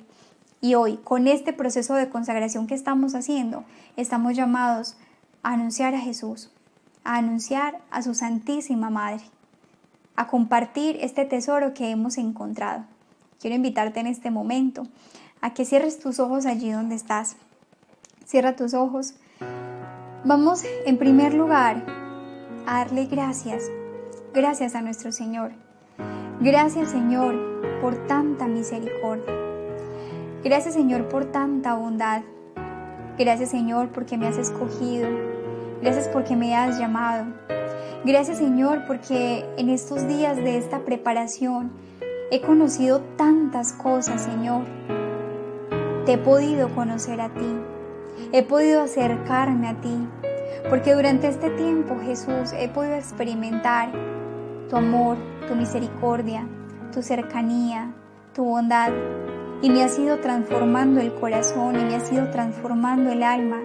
Y he ido encontrando la respuesta a tantas preguntas e inquietudes que había en mi vida, a tantas preguntas e inquietudes que había en mi corazón. Señor, hoy no queremos guardarnos este tesoro. No queremos guardarnos este tesoro que nos hemos encontrado para nosotros. No queremos ser egoístas. Hoy, Señor, queremos compartir este mensaje y este tesoro con los demás, con tantas personas que lo están necesitando, con tantas personas que están muriendo de frío, de hambre, de tristeza, Señor, por no conocerte, por no conocer la verdad, por no conocer a tu Santísima Madre, por no conocer a la iglesia, por no poder recibir los sacramentos, Señor. Hoy, Señor, pongo mi vida a tu disposición. Tengo temores, siento temores, no me siento preparado, siento que tal vez esto no es para mí, siento tal vez como Jeremías, Señor, que no soy capaz de hablar, que no sé hablar, que soy un muchacho, que soy demasiado joven, que no soy instruido, que tal vez soy ignorante, Señor. Pero yo me abandono en tus manos, Señor, como un instrumento en tus manos. Yo seré el instrumento y tú serás el artista, Señor. Tú serás quien toque este instrumento. Tú serás quien toque las melodías, Jesús. Serás tú y no yo. Heme aquí, Señor. Heme aquí. Dile hoy al Señor allí desde donde estás en este momento, con todo el amor, con la disposición. Dile, Señor, heme aquí. Envíame a mí, que yo llevaré tu gloria a las naciones. Heme aquí, Señor, envíame a mí, que yo quiero llevar tu amor, que yo quiero compartir lo que has hecho en mi vida, que yo quiero llevar tu evangelio, tu verdad, que yo quiero extender tu reinado y el de la Santísima Virgen María. Dile, Señor, yo no soy capaz, yo no puedo, pero tú sí puedes. Me abandono en ti. Santísima Madre, Santísima Virgen María, tú que cuando no estuvo Jesús, tú acompañaste a los apóstoles, tú estuviste con ellos, tú los fortaleciste en la fe. Acompáñanos hoy a nosotros, fortalécenos en la fe, danos el valor, la valentía para anunciar a tu Hijo Jesús y para llevar su amor a las naciones. Intercede por nosotros, mamá, para que el Espíritu Santo se derrame y nos conceda un nuevo Pentecostés. Es que los apóstoles también tuvieron miedo, también tuvieron temor, estaban encerrados por temor, pero cuando el Espíritu Santo descendió sobre ellos, se llenaron de valor, de fuerza del Espíritu, de amor de Dios y salieron a anunciar el Evangelio en todos los rincones, salieron a entregar su vida por Cristo y por los demás. Danos hoy el don del Espíritu Santo, Señor, de tu Santo Espíritu que nos llene, que nos inunde, que nos unja para poder anunciarte, Señor, con valentía, para anunciarte, Señor, sin temores, sin importar, Señor, el qué dirán, para hacer esta gran obra de caridad con nuestros hermanos. Gracias, Señor. Gracias por este tesoro que nos has permitido conocer y ayúdanos a llevarlo a los demás, a entregarlo a los demás. Gloria al Padre, y al Hijo, y al Espíritu Santo, como era en el principio, ahora y siempre, por los siglos de los siglos. Amén. En el nombre del Padre, y del Hijo, y del Espíritu Santo. Amén. ¿Quién como Dios? Un saludo para todos en el Señor. Espero que estén disfrutando de este retiro de Plan de Vida. Este retiro que es importante para cada uno de ustedes. Hoy vamos a hablar de los signos del consagrado. De estos signos que debemos dar al mundo. Los signos que debemos presentar. Los signos que debemos mostrar.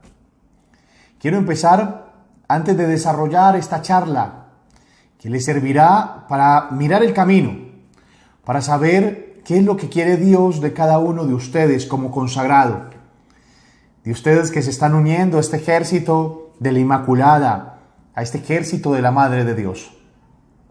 Quiero empezar con el Sagrado Evangelio, con estas palabras de fuerza, de vida, con estas palabras que nos dan la guía del camino. En Romanos, capítulo 12, dice así: Os ruego, hermanos, por la misericordia de Dios, que presentéis vuestros cuerpos como hostia viva, santa, agradable a Dios, en un culto espiritual, y no os acomodéis a este siglo.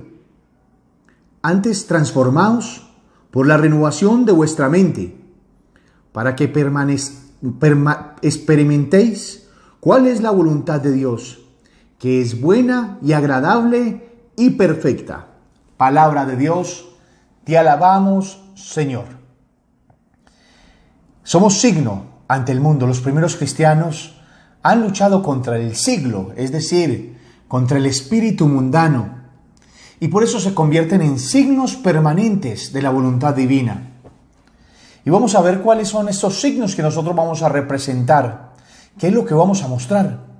Nosotros vamos en contra del espíritu del mundo, como hizo la primera comunidad cristiana, contra todo lo que decían los romanos, contra estos cultos de idolatría que daban ante los dioses paganos, todos estos festines que hacían para idolatrar el espíritu del mundo, de matanza, de sangre, de adulterio, de impureza, de todas estas cosas. El espíritu cristiano siempre va contrario al espíritu del mundo. Por eso vamos a ver los signos que nos transformarán a la familia y transformarán a la sociedad en la que ustedes viven. Ustedes ya han estado empezando a ver cómo la consagración ha ido cambiándolos, cómo ustedes sienten algo nuevo, cómo los ojos se les destapan, ustedes empiezan a ver una realidad distinta, empiezan a percibir cosas que antes no percibían, empiezan a ver el Espíritu de Dios y la fuerza de la Madre que empieza a moldear sus corazones. Entonces, primer signo del consagrado a la Virgen María. El consagrado a la Virgen María brilla por su devoción. Como decía el Evangelio, su cuerpo se convierte en un culto, se convierte en adoración pura a Dios. Y esto es algo que tenemos que recuperar. Siempre cuando estemos orando, que seamos fervorosos, ojalá de rodillas, con los ojos cerrados. Le vamos a hablar a Dios con reverencia, con amor, con profundidad. No nos enseñemos a rezar, a orar ante Dios de una manera desalentada, de una manera como si fuera cualquier cosa, como si estuviéramos recitando cualquier poesía o cualquier carta a cualquier persona. No, vamos a hablar de amor ante nuestro Señor, ante el amor de los amores. Entonces, en las Eucaristías nosotros estemos de rodillas cuando hay que estar de rodillas, fervorosos, concentrados, con cada palabra, un espíritu de devoción, un espíritu de aquel que ama, que quiere, el espíritu de un hijo mirando a su padre. Eso es lo que nosotros tenemos que recuperar, lo que lograron los santos. Cuentan en la época de San Francisco de Asís, aquel grande santo, aquel hombre que logró convertir a toda Europa. Miles de franciscanos, miles de conversiones.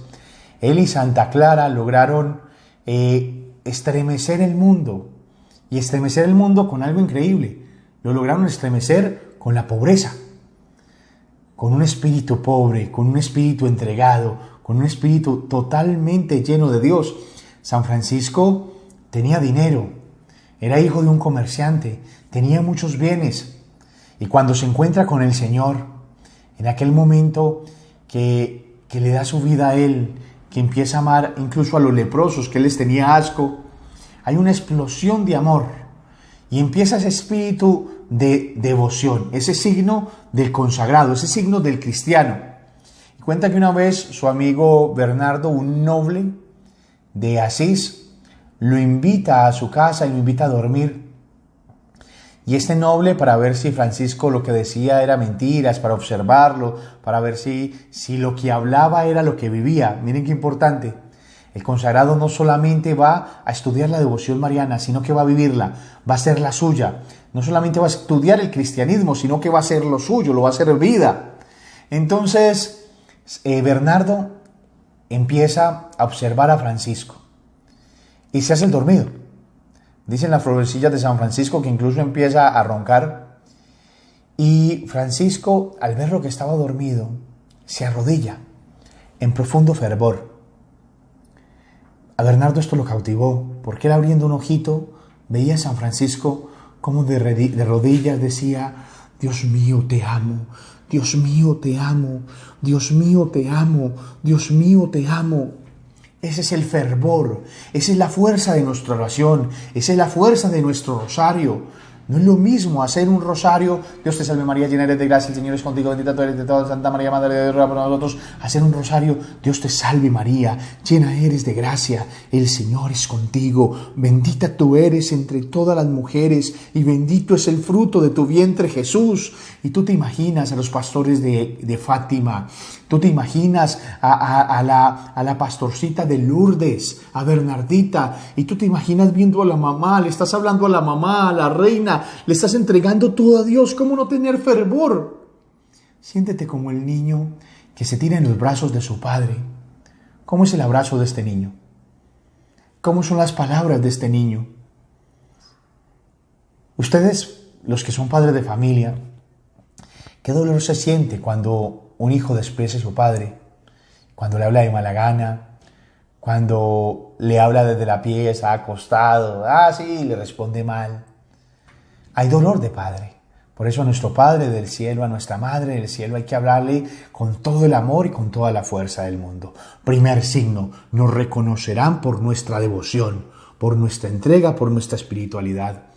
Segundo signo, lo dice el Señor en Mateo 5, para todos aquellos que se convierten, que empiezan la vida en el Señor y la vida cristiana. ¿Qué es la consagración? La consagración simplemente es un totus tus María para ser un totus tus Jesús. Un todo tuyo María para ser todo de Jesús. Ella que lo conoció más, ella que vivió mucho más que cualquier apóstol y cualquier persona al lado de Él, ella nos enseña cómo amarle. Esa es la alegría y la belleza de la consagración. Entonces en Mateo 5 va a haber un fragmento del Evangelio que va a decir: ustedes van a ser la sal y la luz, la sal de la tierra y la luz del mundo. Es decir, ustedes lo van a sazonar todo. Ustedes van a hacer luz, van a iluminar la oscuridad. Y para eso hay que tener valentía. Porque muchas veces, cuando todo el mundo está lleno de oscuridad, cualquier lucecita, por pequeñita que sea, les genera un impacto en los ojos. Cualquier lucecita, así sea pequeñita, los sorprende. Y ustedes van a tener que tener valentía. ¿Por qué? Porque ustedes vencerán si están con la Madre. Llenarán de luz a sus hogares. Les aseguro que, las personas de sus hogares se convertirán, porque ustedes serán luz y ustedes serán la sal. Por eso los cristianos siempre han tenido alegría, han sido la sal. Donde llega un cristiano, donde llega un santo, donde llega una persona mariana, usted ve que llega la alegría, que llega la bondad, que usted quiere estar con esa persona. Tu familia va a decir: Dios mío, ¿cómo ha cambiado? Dios mío, hay una alegría extraña que hay donde Él se ha convertido verdaderamente en sal. Quienes de pronto han tenido la oportunidad de comer alguna vez una sopa sin sal, eso es muy fuerte. O un arroz sin sal, eso es muy duro. Porque la sal, así se encuentra en la comida, así se encuentra el material de la sopa. La sal es la que le da el gustico, la que le da el sabor. Y por eso nosotros tenemos que impactar. Sal y luz. Dos pequeñas historias para poder que les quede bien el ejemplo. Sal, tenemos por ejemplo al cardenal Bantuán. El cardenal Bantuán, un cardenal que fue encarcelado por el comunismo, que vivió en la cárcel más de 10 años. Él entra a una cárcel y empieza a tener una fuerza, empieza a sazonar esta cárcel llena de oscuridad, con presos, con asesinos, con carceleros, pero muy bruscos, tratándolo mal, golpeándolo. Pero es tan fuerte la sal de Cristo que Él, con paciencia, con sonrisas, con amor, con brillo en sus ojos, empieza a sazonar, a darle sazón a la vida de esos pobres carceleros y de esos pobres presos, y se convierte en un evangelizador. Convierte la cárcel en una adoración al Señor. Todo el mundo empieza a convertirse, el carcelero, el compañero, el preso, y cada vez que se convertía en la cárcel cambiaba y se daban cuenta que era él, y los comunistas lo cambiaban de cárcel y lo llevaban a otra cárcel para que lo volvieran a golpear. Y cada vez que él llegaba a una cárcel nueva, él llegaba, se arrodillaba, besaba el suelo de esta cárcel y decía: he llegado a mi nueva catedral. Dios me ha llamado nuevamente a ser el obispo, porque él era el obispo de mi nueva catedral. La catedral de él era una cárcel llena de oscuridad que él, por el cristianismo, por la entrega a la Virgen María, porque fue lo primero que hizo en la cárcel, le entregó su apostolado a la mamá. Él iba a ser la sal, iba a sazonar esa cárcel insípida y le va a llenar de sazón y de luz. El otro ejemplo, la Madre Teresa de Calcuta, que todos ustedes la han podido de pronto llegar a ver. Esta monjita, esta religiosa, bajita de estatura pero grande de espíritu, arrugadita en su cuerpo, en su cara, pero con una belleza que impactaba más allá de la belleza física. Ella, yendo en un tren hacia Darjeeling, en la India, va a recibir una llamada de Dios, va a recibir un momento místico y se le va a aparecer Jesús y le va a decir: ven, sé mi luz, ven, sé mi luz. Ve a donde los pobres, a donde los marginados, los que están tirados en la calle, los que no tienen a Dios, los que no tienen qué comer, los que no tienen quien los abrace, los que no tienen amor. Ven, sé mi luz. Y le va a pedir en ese momento a la Madre Teresa de Calcuta que deje a las hermanas de Loreto. Ella era de las hermanas de Loreto. Ella va a dejar las hermanas de Loreto y se va a ir a las calles a recoger leprosos, indigentes, a amar, a dar el amor hasta el extremo. Eso es un cristiano. Eso es un consagrado, eso es un mariano, eso es un católico. Entonces, segundo signo que nos va a pertenecer a nosotros como consagrados y como cristianos, vamos a ser sal y luz del mundo. Tercer signo potente que nos va a diferenciar de las otras personas y nos va a ayudar a cautivar a muchas personas. Los consagrados a la Virgen María son adoradores del Santísimo. Creemos que Dios está presente en la Eucaristía y por eso nosotros no tenemos miedo de arrodillarnos frente a Él, de decirle nuestros problemas, de mostrarle nuestras lágrimas, de contarle nuestros triunfos y nuestras tragedias. Los santos, los consagrados, siempre han sido adoradores y saben que no están solos, porque la Madre, el Espíritu Mariano, los ayuda a estar al lado de la hostia, al lado de Jesús, como ella estuvo al lado de la cruz. Ella que sabía del Espíritu, ella que sabía de la verdad, ella que sabía de oración, ella sabía que los verdaderos marianos son los que están de rodillas, clavados frente al Santísimo, orando frente a su Señor.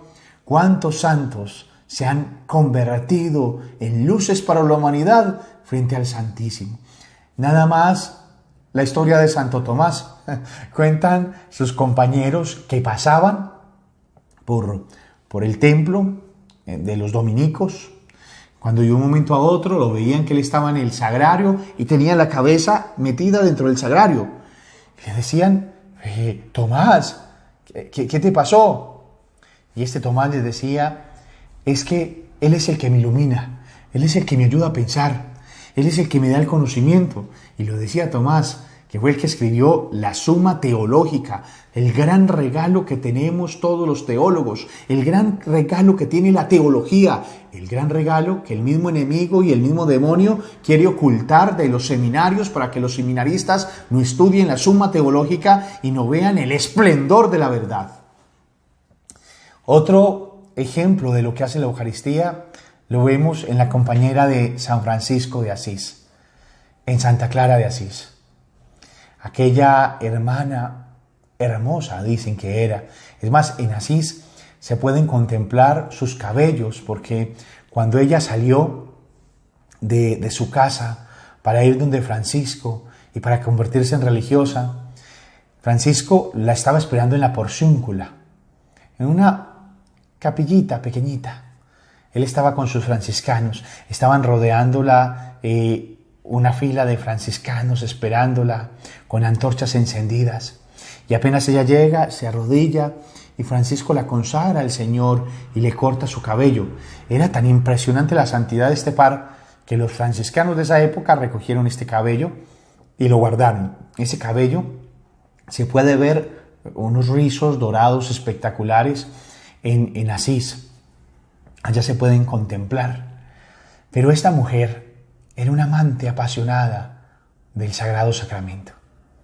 Era una apasionada de la adoración al Santísimo.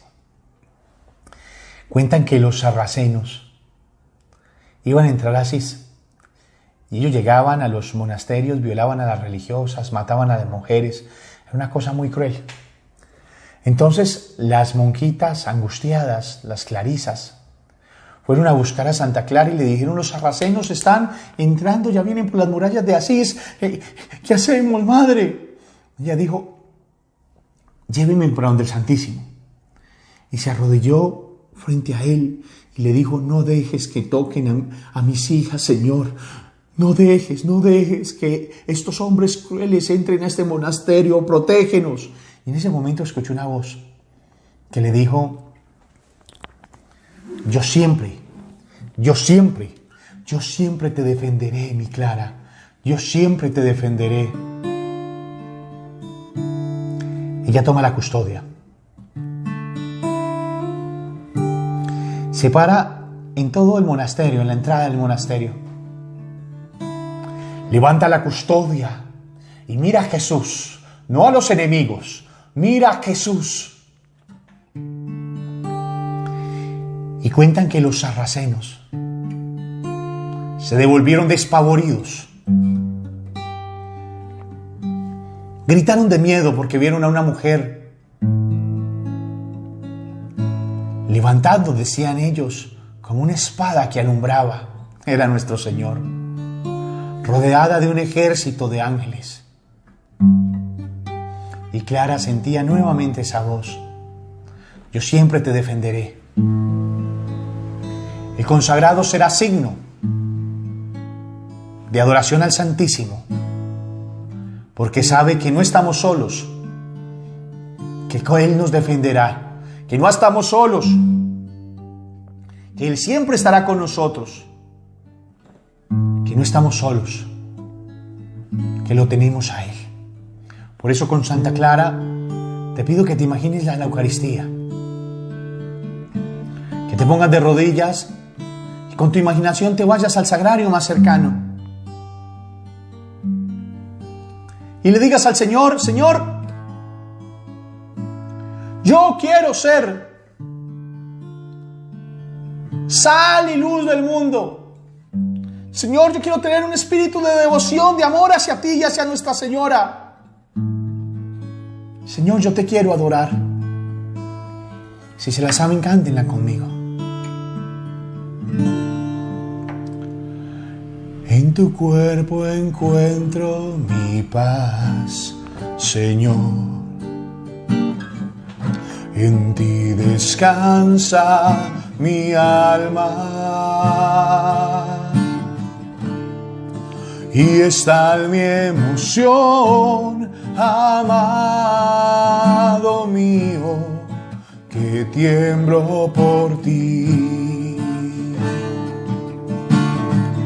Estoy temblando de amor por ti, Señor, temblando al sentirte en mi interior. Estoy temblando de amor y el corazón se me derrite por ti, se me derrite por ti, Señor. Dile a Jesús que lo extrañas. Dile a Jesús que le adoras. Dile a Jesús que le amas. Cuéntale en este momento tus problemas, tus angustias, tus tristezas. Dile a Jesús que quieres temblar de amor por Él. Dile a Jesús que estás con Él. Dile a Jesús que quieres siempre estar con Él y con su madre. Dile a Jesús que estás haciendo un plan de vida, que antes pensabas en las cosas del mundo y ahora quieres pensar en las cosas de Dios. Que antes tus planes eran para el mundo, ahora tus planes serán para Dios.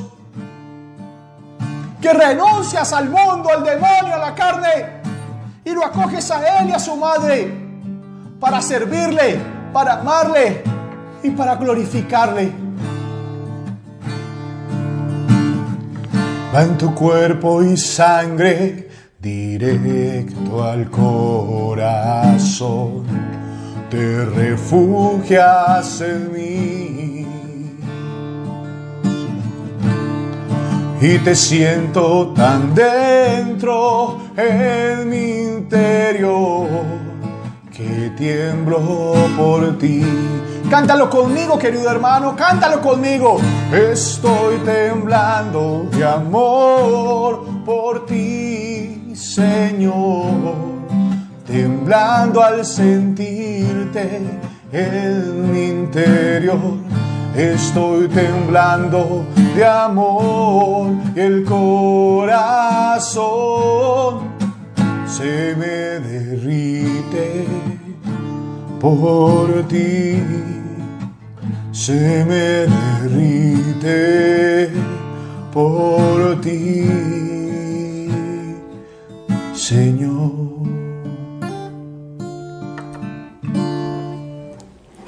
Cuarto signo que debemos de tener: los consagrados. Los consagrados brillarán por la pureza, brillarán por el espíritu de pureza. Lo que dice nuestro Señor en las bienaventuranzas, en Mateo 5. Bienaventurados los puros de corazón, porque ellos verán a Dios. Nosotros brillaremos por la pureza de nuestras miradas. Ya no miraremos al prójimo pecando. Nosotros brillaremos por la pureza en nuestro vestir.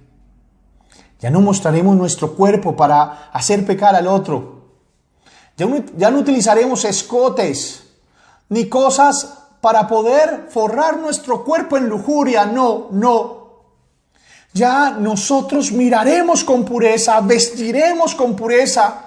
Ya cada vez que nosotros vayamos a comprar un vestido, una camisa, una blusa, miraremos a la Virgen y le preguntaremos a ella: mamá, ¿tú quieres que yo me ponga esto? ¿Tú te pondrías esto? ¿Tú mostrarías tu cuerpo? No, el consagrado a la Virgen brillará por su pureza. No mostrará su cuerpo. Las mujeres ya no forrarán sus caderas, ya no mostrarán sus partes para poder conquistar y llenar de lujuria a los hombres. Ya no mostrarán con escote sus senos, no. Los consagrados a la Virgen brillarán por la pureza, por el amor, por los noviazgos en castidad, por vivir una pureza en su matrimonio, en sus noviazgos, en su vida. Los consagrados a la Virgen brillarán porque ya no verán pornografía, ya no verán escenas porquerías, no. Ya no verán escenas con cosas sucias, no. Los consagrados a la Virgen brillarán por la pureza y el amor. Brillarán porque ya sus palabras no van a ser vulgares, porque van a tener unas palabras decentes, porque ya no hablarán con chistes morbosos, ya no habrá morbo en su pensar, en su hablar o en su sentir. Los consagrados a la Virgen serán signo de la pureza de Cristo. ¿Cómo sería su mirada? ¿Cómo serían sus palabras? ¿Cómo serían sus abrazos? Los consagrados a la Virgen María ya no escucharán música que dañe el alma. Ya no escucharán música que sea una atracción a la sexualidad. Ya no escucharán ni bailarán música como el reggaetón, con su música mundana que abaja a la mujer y la vuelve una cosa y un objeto. No. Los consagrados a la Virgen María brillarán por la pureza en lo que escuchan, por la pureza en lo que hablan, por la pureza en lo que miran, por la pureza en lo que sienten, por la pureza en lo que desean. Tendrán verdaderamente un corazón puro y por eso la bienaventuranza dice: los consagrados a la Virgen verán a Dios. Bienaventurados los puros, porque ellos verán a Dios. Y mientras más puro seas, más vas a entender las cosas de Dios, el espíritu cristiano.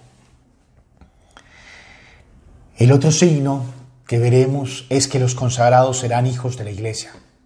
Aprenderemos el magisterio, obedeceremos a nuestros obispos, a nuestro Papa, amaremos, respetaremos a los sacerdotes, hablaremos con ellos de dignidad, los defenderemos, los ayudaremos. Nosotros seremos hijos de la Iglesia, conociendo la tradición cristiana, el magisterio, sus mandamientos, formándonos como buenos cristianos para defenderla, porque la amaremos. Un consagrado a la Virgen ama a la Iglesia con todas las fuerzas de su corazón, porque es la esposa de Cristo, porque María es madre de la Iglesia. Y por último, el consagrado a la Virgen será signo de extender la devoción mariana y la consagración. Será un misionero que ayude a otros a consagrar. No solamente que invite a otros a consagrar, sino que se formará para consagrar personas a la Virgen María, para ayudar a que muchas personas se acerquen a la consagración. Un consagrado a la Virgen María se convertirá en un signo de evangelización, mostrándoles el camino más perfecto, más cercano, más lindo y más limpio para llegar a Dios. Vamos a ser signo del Evangelio, de la evangelización, del amor a las cosas del cielo. Y por último, los consagrados a la Virgen María llevaremos signos externos, como la cadena, la medalla, la cadena que representa que somos esclavos marianos, la medalla que nos muestra que ella siempre está con nosotros, el escapulario de la Virgen del Carmen, que nos brinda su protección y su refugio. Y siempre llevaremos con nosotros el Santo Rosario. Siempre llevaremos nosotros esta arma de Dios en nuestro bolsillo. Nunca nos apartaremos de Él. Seremos signos del reino de los cielos, de la felicidad, del amor, de la vida, porque seremos los que mostremos la verdadera vida y alejaremos a las personas de la muerte. Quiero que en este momento te pongas de rodillas ante la mamá.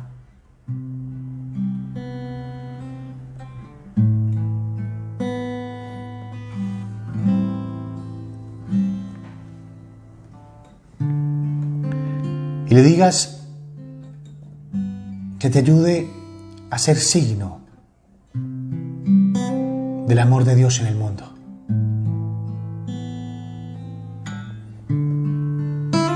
Que te ayude a tener ese espíritu de devoción, de amor, que te ayude a ser sal y luz de la tierra, que te haga un enamorado del Santísimo Sacramento como lo es ella.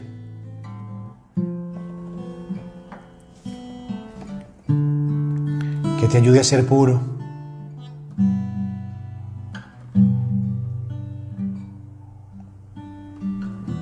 Que te ayude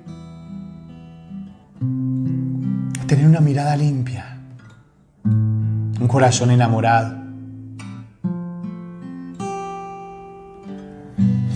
Dile, Madre, ayúdame, quiero ser signo de tu amor, quiero que otras personas sientan lo que yo estoy sintiendo en este momento. Ayúdame, mamá. Ayúdame, mamá, a extender la devoción mariana. Ayúdame, Madre, a luchar en este momento donde muchos utilizan tantas cosas para ofender el cuerpo. Yo puedo utilizar esta medalla, esta cadena, mi escapulario, mi rosario, para decirle al mundo entero: te pertenezco, mamá, te pertenezco, madre. Ahí de rodillas, dile a la Madre de Dios que te ayude a llegar a Jesús. Mira a los ojos y cántale conmigo. Madre de Dios,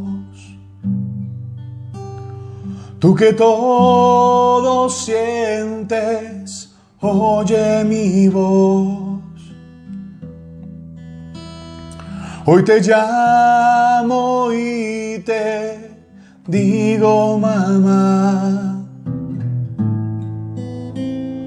He caído tantas veces,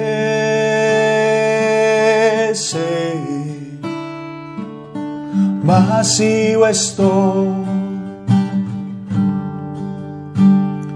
le he huido siempre a la verdad.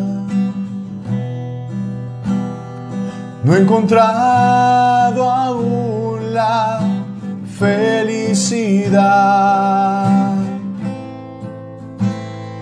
Necesito ver tu luz. Llévame a Jesús. Me postraré a su lado y de mí le hablaré. Le diré que haga otro de mí, que se olvide de lo tonto que fui. Díganlo conmigo.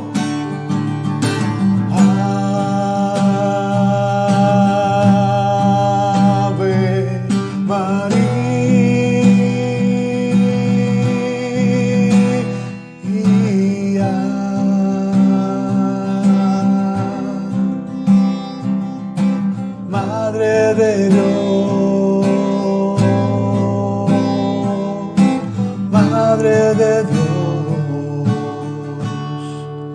llévame a Jesús. Gloria al Padre, al Hijo y al Espíritu Santo, como era en el principio, ahora y siempre, por los siglos de los siglos. Amén. Dios les bendiga.